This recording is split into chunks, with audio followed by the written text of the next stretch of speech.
In this video we will be addressing how improving your posture can make you better at climbing.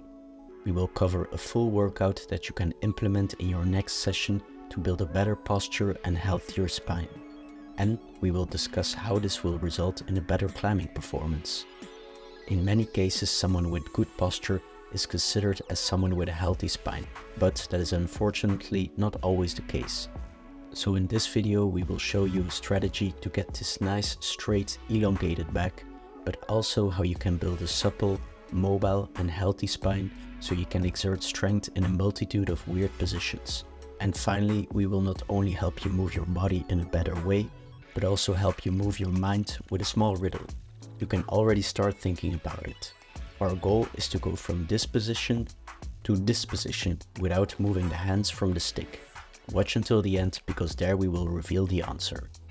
But why do we want to improve our spine and posture? And how will it make us climb better? Our spine is literally the backbone of our being. 520 million years ago, we evolved from chordates only having a notochord. From here, we developed cartilage, followed by bone formation, and this allowed us 370 million years ago to get out of the water by converting our fins to limbs, just like lizard-like animals known as tetrapods. From here, we developed to amphibians, and then reptiles, and then the mammals we are today, meaning that our spine originally has been built to move in versatile ways and not to be cast away.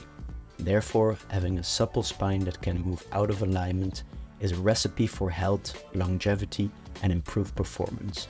Having bad posture is also related to a tremendous amount of harmful health consequences. This means that just decreasing these elements alone will already make us a better climber. But having this wider range of options in our posture will allow us to also have a better climbing technique. It means that we can keep a better spine extension in our swings and dynamic movements, that we will have a better overhead mobility to reach further, and that our shoulders and hips will have more range, allowing us to stay closer to the wall. Luckily, it's never too late to improve your posture. So if you want to build a strong but supple spine, then you came to the right place. For our first exercise, we will perform a spine peel away. Stand around 2 feet length with your back facing the wall and lean into it and keep a slight bend into your knees. Bring only the lowest point of your spine in contact with the wall and peel your spine slowly upwards towards the back of the head.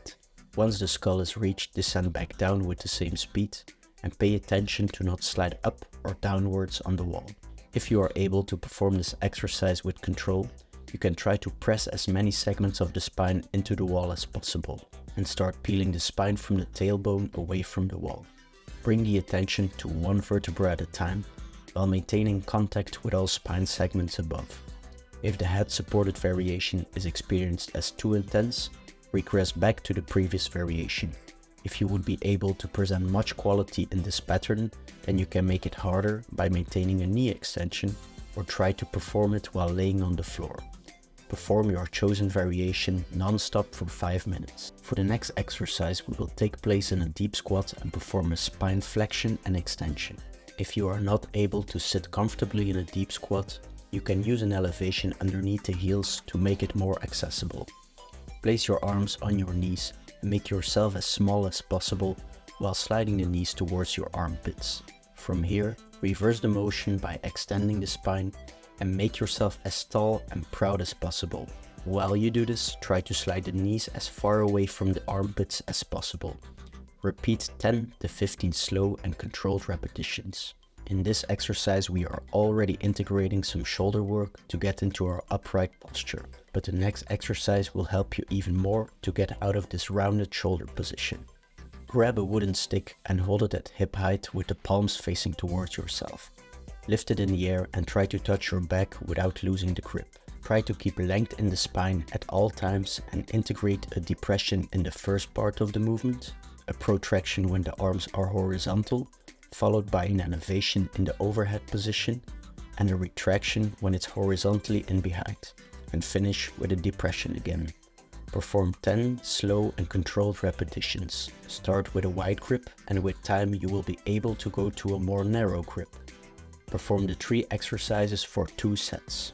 These 3 exercises can serve as a perfect warm-up. If you want more movement warm-up exercises, you can go to the description down low and download my movement warm-up guide for climbing. Here we give you free access to a 15 to 20 minute warm-up playlist and get you access to weekly movement insights to further improve your climbing. The next exercise is called a frontline drill, a great exercise to improve your overhead mobility and regain the straight alignment of the spine.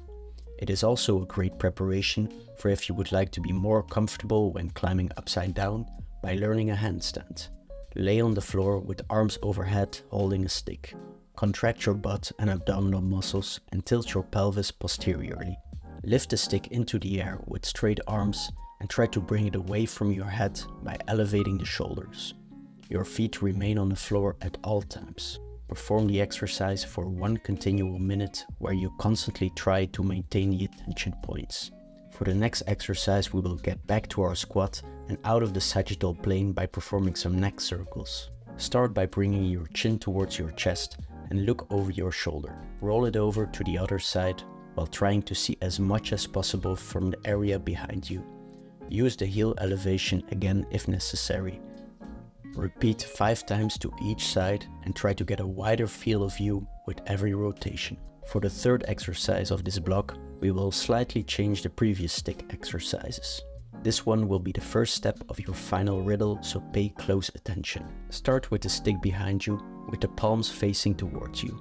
Bring it again over your head and finish in an eagle grip position. An eagle grip is a position often found in gymnastics and has a great transfer to climbing. Just as in the previous variation, you will perform 10 repetitions and get more narrow with the grip once the exercise goes better. Don't forget to keep length in the spine and integrate the depression, protraction, elevation and retraction. Again, repeat these 3 exercises for 2 sets. And for the third and final block, we will start with our frontline drill again, but now add the shoulder dislocation. Start from the same position and rotate it backwards towards your back. Again, try to integrate the shoulder protraction, elevation, retraction and depression, while trying to maintain a hand fully wrapped around the stick and maintain the ab and butt tension with a posterior pelvic tilt. And for our second to last exercise, we will get more into our sideways spine bending. Start with your feet at shoulder width apart and lift your hands overhead. Create a small triangle with the hands and keep on looking through it. Lift your heels and bend forward with a straight spine while maintaining a knee extension. Once you reach the bottom, place your heels back on the floor and look at one hand while you spiral it back upwards. Repeat this on both sides for 10 total repetitions. And finally, I will reveal you the answer to the riddle. Repeat the third exercise of the second block and get back to your eagle grip. From here, you will step your foot from the front over the stick and thread your full body through. You can do this while going to a deep squat position or by balancing yourself on one leg. Now, an extra challenge is to go back again.